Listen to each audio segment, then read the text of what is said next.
C'est ça que, in fine, le Kremlin cherche à promouvoir. Une incapacité à distinguer le vrai du faux, une incapacité à distinguer les faits de l'opinion. Confronté continuellement à une somme considérable de fausses informations, le commun des mortels en vient à douter de ce qui est vrai et ce qui est faux.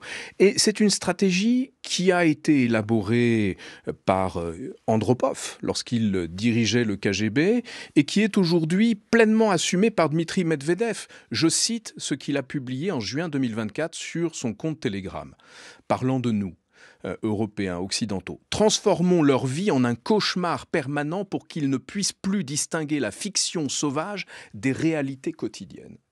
Et cela fait écho à ce que Hannah Arendt écrivait dans Les origines du totalitarisme. Je cite, « Le sujet idéal de la domination totalitaire n'est ni le nazi convaincu, ni le communiste convaincu, mais les gens pour qui la distinction entre fait et fiction, la distinction entre vrai et faux n'existe plus. » C'est ça que, in fine, le Kremlin cherche à promouvoir. Une incapacité à distinguer le vrai du faux, une incapacité à distinguer les faits de l'opinion. Et c'est la raison pour laquelle il recourt massivement aujourd'hui à l'intelligence artificielle, non seulement pour propager des récits faux, mais aussi pour polluer l'ensemble de nos espaces informationnels par ces récits amplifiés à un niveau inédit dans notre histoire. De sorte qu'il pollue les résultats de recherche des moteurs de recherche, il pollue les résultats des IA génératives. C'est une pollution globale de l'environnement informationnel qui vise à nous rendre dans l'incapacité d'accéder de façon claire et certaine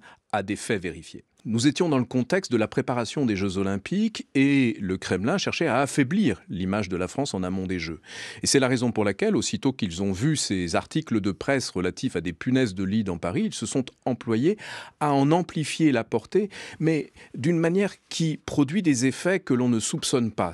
Vous amplifiez un récit sur les réseaux sociaux. Vous l'amplifiez de telle sorte que les moteurs de recherche captent ce récit.